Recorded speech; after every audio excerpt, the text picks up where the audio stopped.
welcome to Bubbles and Breakdowns, a place where we dive into the good, the bad, and the oh so bubbly. Welcome back. So, as we promised last time, it's a part two. Part two. Hey, everybody, it's Katrina here. And this is Ashley. And we're so excited to dive into part two. And we're going to spend some time talking about why your weight is really important. We talked about how maybe it felt too important when we were younger, maybe even too important in different ways, but it is important to our long-term health, right? We're going to discuss the ways that people manage through weight gain, maybe losing the weight and keeping yourself in check so it doesn't become all that we think about and that we miss out on life. We hear it all the time, your weight doesn't define you. And while that's true for your worth, the number on the scale really does matter when it comes to our long-term health. This episode goes beyond the diet culture and gets a little bit more honest about real-world link between your weight and your well-being. Join us as we talk through some challenges of maintaining our weight, the ups, the downs, the small victories, and oh my gosh, the setbacks. Man, those setbacks, they hurt sometimes. We'll share some practical ways that we try to stay in control without letting it control us. We want to make sure that people can prioritize their health and still live those full lives. But this isn't another episode about just dieting. Like, that would be boring, right, Ashley? Right. It's about finding balance and building some habits that we feel could last. So, wow. I hope we can do a little bit of this. I feel like we could have like an expert on here that could give us all a run for our money, but I'll look to you first. Talk about why has weight management been so important to you, especially now as you shared in the prior episode about where you're at in your life and feeling it differently. Totally. I think right when I hear that, like, why is weight management important to you? I'm like, have I been managing it? Like, my whole life, I've mentioned I've been heavier, and there's been 4-5 times that I have lost 50 plus pounds. That's incredible. That's a tremendous amount of weight. But it keeps coming back, Yeah. and I think the biggest thing that I've learned about myself is I am just this emotional eater. I eat when I'm happy. We celebrate, right? Like, that's in our culture. Oh, you got a promotion. Let's go out to dinner. And have a pizza cake. Yes. Mm-hmm. Oh, everything is beautiful. Have a cupcake, right? Like, yeah, that's just like in our culture and ingrained. So I think the biggest thing for me of why I want to manage it is I seriously just feel better. I feel healthier. We kind of mentioned this last time. When I start taking out the foods that don't work for me anymore, I feel better. I'm more focused. I'm more dialed in, and I'm a little less emotional. I mean, I'm an emotional human, but you know what I mean? Like, I feel more in control. Regulated. Yes. Yeah, less brain fog. Yes. Yeah. And it's just wild how a diet can do that. 100%. Like, I find that when, just to reflect quickly on that is, sure. I find when I've included alcohol in, my consumption the day prior, the next day, my irritability is through the roof. I cannot metabolize alcohol like I used to, which is why this whole sober movement, which, by the way, may be a future topic, but yeah, it impacts our emotions so much. I love that you brought that up because it's not just about the physicality, it is about the emotions. Absolutely. Yeah. So I think for me now, at my stage in life, right, I care about the scale. I'm not going to lie. I'm a girl's girl. I'm a girl. I'm a woman at heart who wants to see the lowest number possible. But I also am just like, I check in with myself now. How am I feeling? And also I've started to notice, like, I just don't feel good after I eat foods anymore. We're like, growing up, I'm like, you'd go out to dinner, cheeseburger, French fries. And I'm like, I'll take a side salad. Yeah. And I want that. That's the thing I just heard from someone who's really big in the health, diet, fitness area, like I know them, I don't know them, is that they say you crave what you eat. So the more healthy things we eat, it's interesting you're saying that's what you want. It's like the more you'll crave. So I'm doing the same right now. And I go and I look at the pantry and I'm like just dumbfounded. I'm like, there's nothing in here I want. Then I go to the fridge and I'm like, oh, cucumbers with ranch. Oh, I want a string cheese. And because I've been making really great strides. But absolutely no ants on a log, right? No. If you heard the prior episode, get those hot pieces of garbage. Celery, I'm going to choke on it if I eat it, frankly. Like, unless it's cut up in a soup, like, get it away from me. I only like it in a Bloody Mary. You're a Bloody drinker. I didn't know that about you. Oh, well, we haven't done enough day drinking, apparently. I know. Well, we just heard we shouldn't. I know, right? All comes full circle. But no, I think managing it now is more important. Of course, I want to lose weight because I feel like it's getting harder on my body. Yeah. But at this point, it's more about how I feel. I think that's and great. I just don't feel good eating these foods that make me bloated. Like, are my rings going to fit today? Right? Am I going to wake up with these sausage fingers? So for me, that's where it's starting to become important. And we talked about this is a journey. You're going to have different conclusions and different things that drive you on that journey, and that's where I am now. Yeah. What about you? Why is it important to you to manage your weight? Yeah. A couple things. I agree with everything you said. Number one. Number two is what you were touching on at the end was this whole immediate gratification, which delays ultimate gratification, right? And do we want to have that sweet treat that's really good for those, by the way, 15 minutes that you're eating it versus feeling let's be honest, it takes me 20 seconds. Okay. Well, to each their own. Mindful eating out the window. Give me the cupcake. But no, really, like, and then you're going to feel bad. Number one, you might even feel bad immediately after because you're like, why did I eat that? And by the way, those feelings suck and we should try to minimize them as much as possible because I don't think it's good for our bodies and how it even metabolizes after you have those thoughts. And then number two is like, yeah, if it's going to make you bloated or it's going to make you have that brain fog, it's like saying no in the moment to ensure your future self feels better. Wow, right? Like what a concept. There was this quote that I used to think about with weight management all through the years of my older adolescence until now, which is nothing tastes as good as skinny feels. And I always thought that about like, oh, it's about being an ego-driven person and it feels good to be skinny. But actually now I interpret it very differently, is that you actually physically feel better, So where I've been is that I've absolutely had huge challenges of being very hard on myself about my weight, especially after I gave birth to my son, as I shared last episode.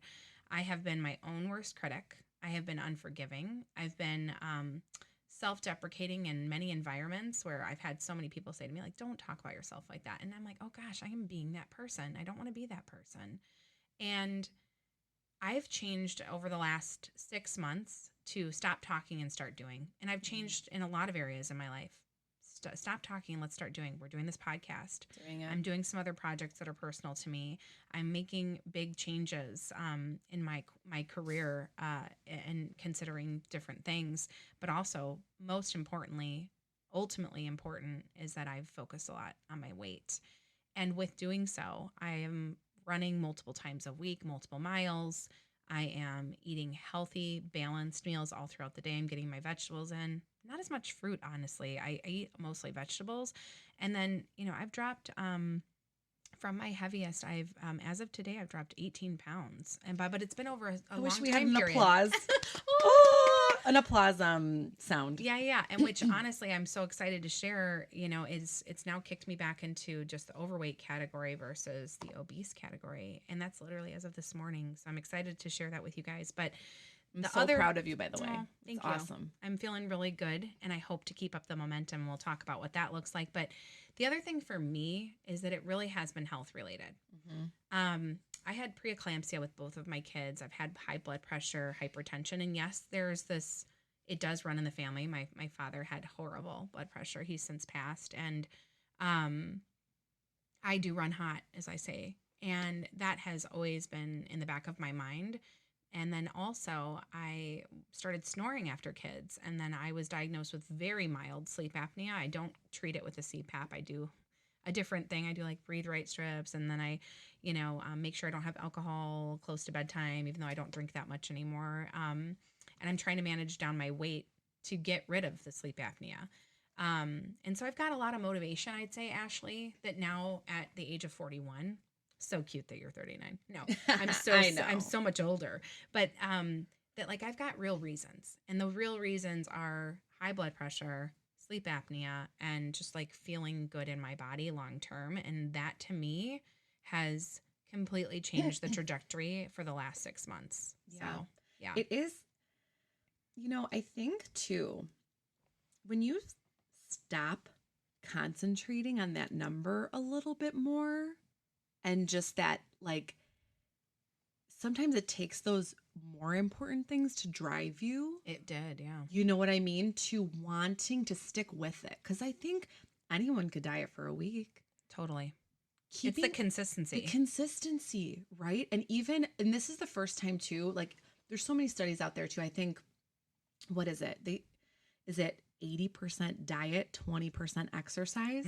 Weight loss is in the fridge and fitness is in the gym. Right? You know what I mean? And I think because I was always, if I was going to lose weight, I was restricting my calories completely and just killing it on the treadmill. Like that was my way. That's all I knew, right? Because it worked one time, it worked the second time. Did I manage my weight that way? Absolutely not. Like I've mentioned, I've done this 4 or 5 times, losing 50 plus pounds.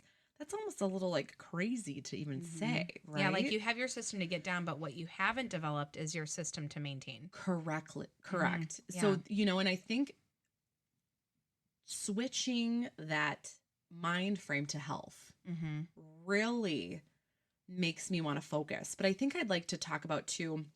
Okay, let's say my mind frame switched. It sounds like yours is too, right? Our new drivers, of course, we want to fit in those jeans, but are the health benefits, the health aspects of just being our best selves for ourselves and our families. Absolutely. But now, what are ways to lose? There's so much new stuff going on out there. Maybe not even so new, right?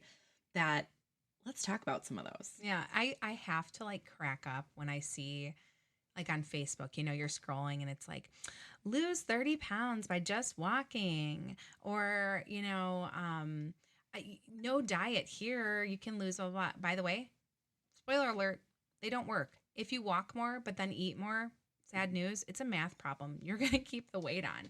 So there's like all these falsities out there. But then, I laugh about this one reel that plays over in my head because I do try to get my water and protein goals. And it's like this lady eating some kind of chicken salad, high protein meal. And she's like, gotta eat your protein. Oh, have you drinking your water? Okay. I have a real question though. And maybe I need to do my own research because I haven't. Yeah.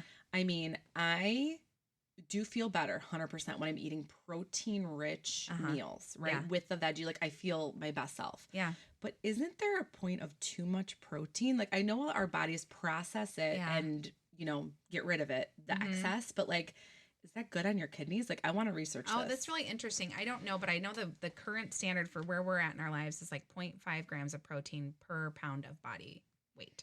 So if, the math's not math in my head, but I'll do it. And that's like the minimum. So what that would mean is if you're 180 pounds, you need 90 grams of protein. Okay. Which is a lot, but like I shoot for 100. The reason I know that protein is important, but it's a great question and maybe we can follow it up somehow. Our muscles are our metabolic powerhouses and our muscles are made of protein. So if we're not giving ourselves enough protein to create the right amino acids and to produce healthy muscle, then we have low muscle density. And truth be told, at this stage in our life, like our muscles are under fire with our hormonal shifts. And what that means for us is that the burden to have protein is higher, right? That's why also I'm a total cardio addict like you. I run, I walk.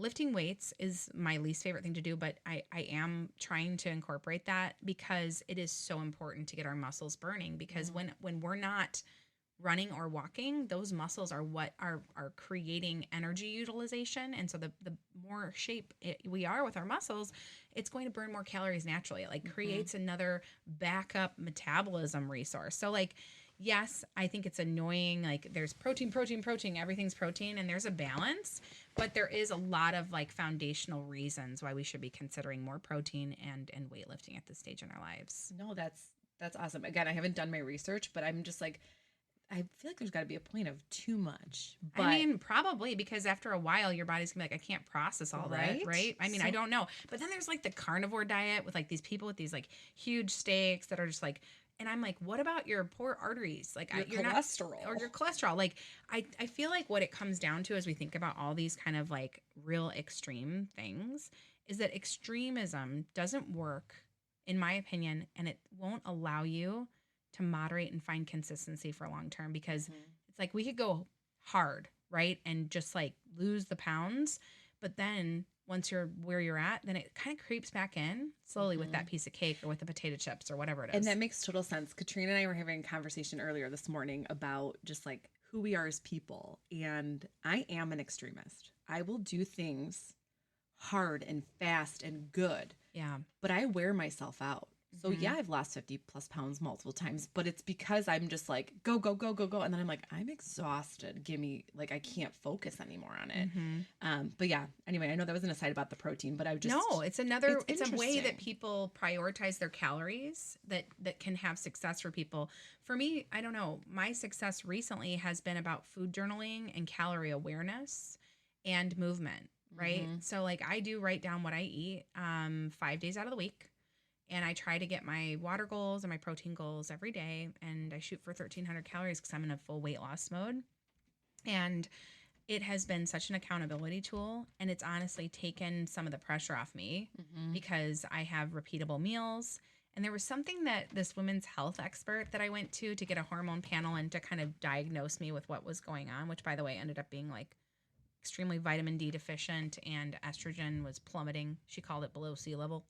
Thanks for that one. We'll talk about it later. We just mentioned doctors being nice, right? Yeah, I know. Thanks. I'm going below sea level.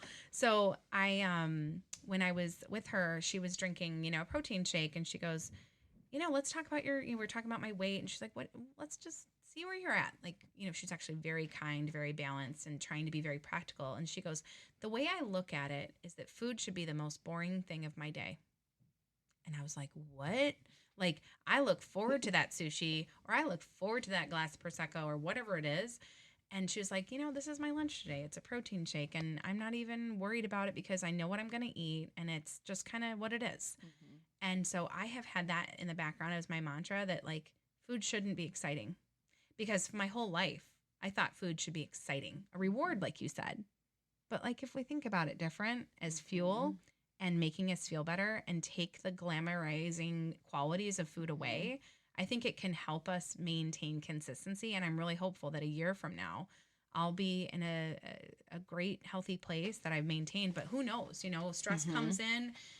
We start caring less about things. And then before you know it, you're face deep into a bag of potato chips and nobody wants to be around you. But as you mentioned earlier, you crave what you eat. Yes. Right? So like there are times when, like, you mentioned the cucumber, like, it's great. It is. Or like, I want an apple. So I think there's so many ways to try to lose. And, especially with like fad diets and all things coming out, like Ozempic. Yeah. GLP-1s. Right? GLP-1s. And, I think we learn more and more about those things as, time goes on. I've seen people have so much great success.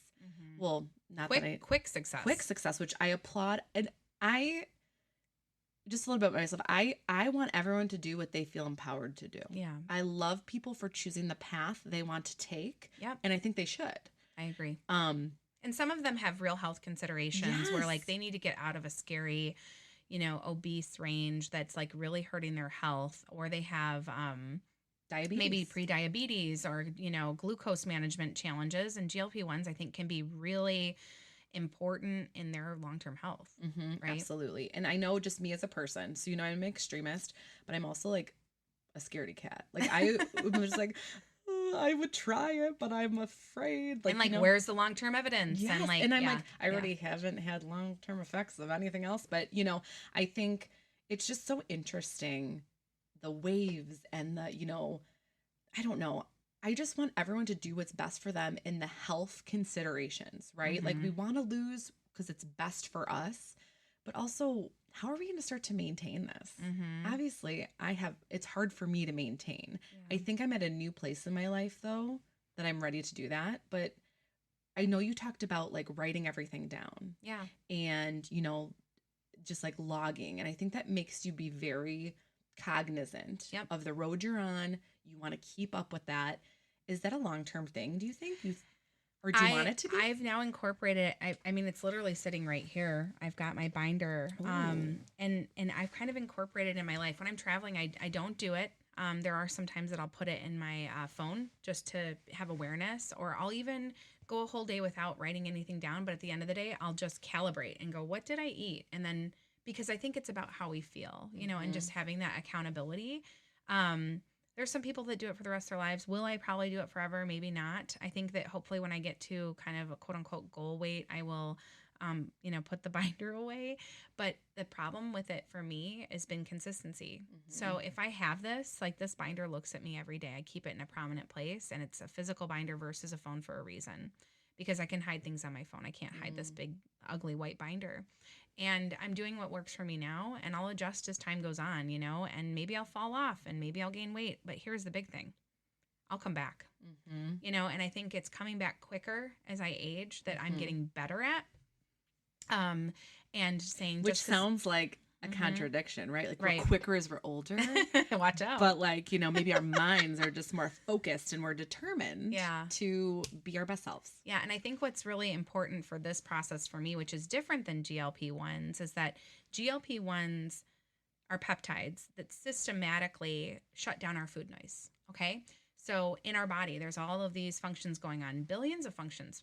Our bodies are incredibly amazing, complex places. And this is one component where it turns off this food noise. And I think to myself, well, wouldn't that be great to not be planning my next meal or thinking about the next time I'm going to put something in my eating hole? But at the end of the day, it's not changing anything for you without it, right? So that's why I have been resistant, is that I actually want to shut down my food noise through a process like this. Because if I'm not reprogramming, and by the way, dealing with trauma, like we talked about in episode 1, it's a level of trauma. I hate kind of how everything's trauma, maybe, but there's like this trauma means you have a trauma response. Like, oh, you couldn't eat the things that you wanted to eat because you know, whatever. And then we have a way that we operate or the way that we think. And so it's deprogramming that, which by the way, I don't know what my problem is. Like, I want to take the harder path. I did the same thing with my fertility. It's just kind of who I am. I want to take the harder path. I want to not have things in my body that I don't need to have in there. You're a challenge acceptor. Yeah, I'm like, challenge accepted. Oh, and then it's like, how long can I maintain it?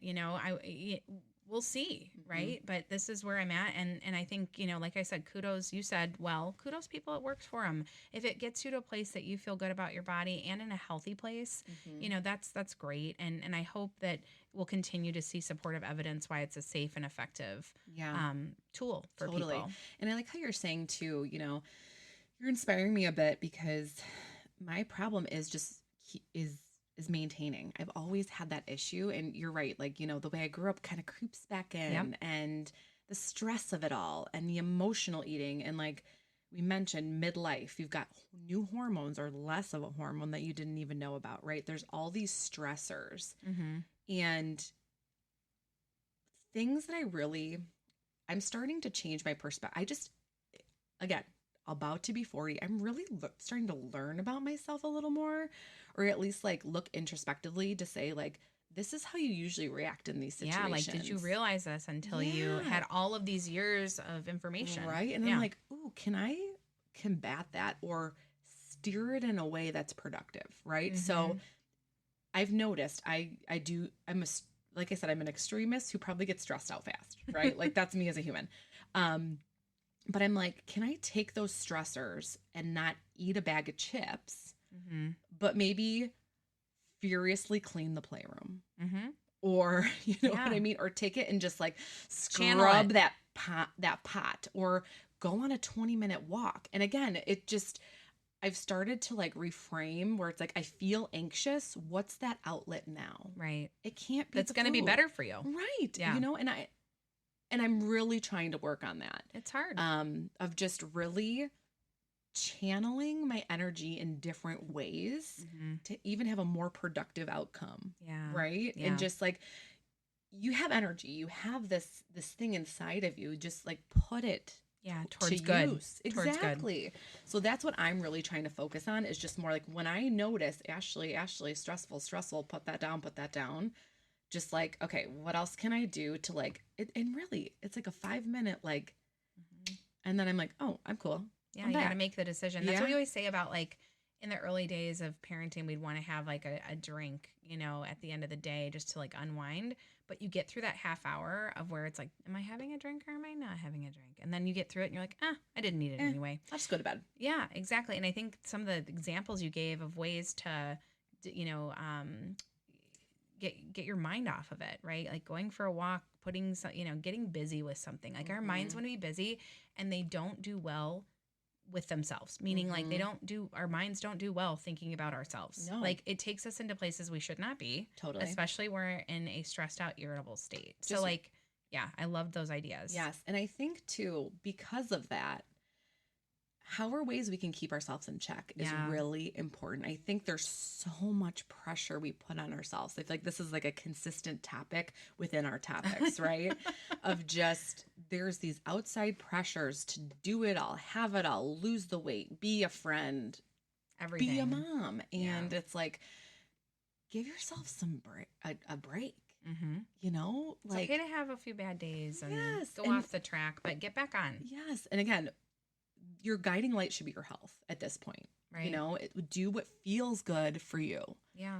And only you can define that. What works for me is not going to work for you. Right. And then we talked a little bit as we were preparing is that being in a fully constricted state all the time isn't good for your mental health. So if you're always the person saying no at the parties or that you can't have this, you can't have that, and then you're having to like pack your meals to go to social things, that can really mess with you psychologically, right? And it can wear on you. And that I would argue isn't sustainable either, where it's like get to a comfortable place, whatever that looks like for you. For me, I'm like a 5 day on, 1.5 day off, maybe, 6 on, like just depends. If I know I have a long day of social obligation, I'm like, okay, I've got 3 birthday parties with pizza at every single one of them.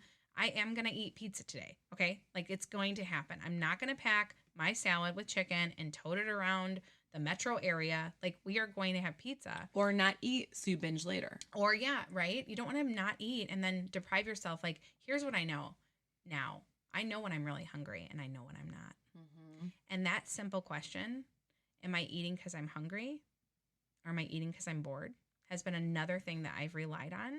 And this is not to say I have this down. I am learning. I'm sharing with you guys what I'm learning. And I also understand this is a highly criticized, space with weight and all the things that we can do. And everybody's got their opinions. And I am not here to say this is the right way, but for me, I give myself grace and then I get back on. And what I've noticed with consistency is like, I'll think that I fell off. I get back on the scale. I'm exactly where I was. I'm like, that would never have happened. But it's because I'm balancing out so much that over time, our bodies realize like, oh, I need to burn this. Oh, I need to let this go. Or, hey, I'm really hungry. I need to eat.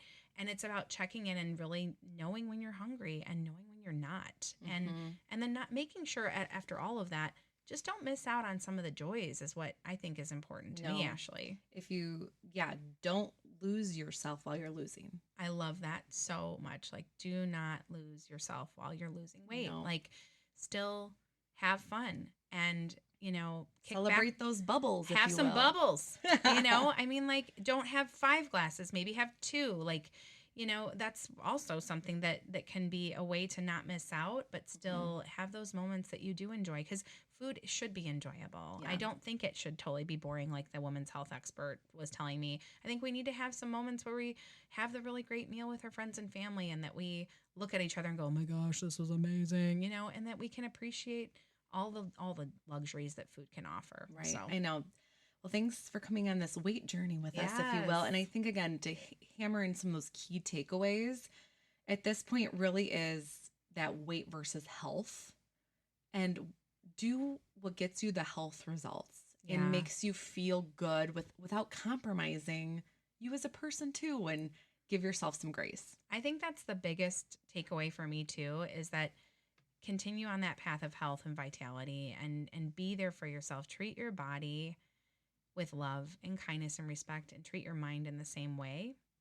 And I just really hope everybody, continues on whatever path you are and, does exactly that. Practices kindness and just appreciates where you are and find what works for you. So, and remember, oh, yes. After every breakdown, there's always another glass of bubbles. Cheers, everybody. Bye. Pop that bottle. We'll see you next time.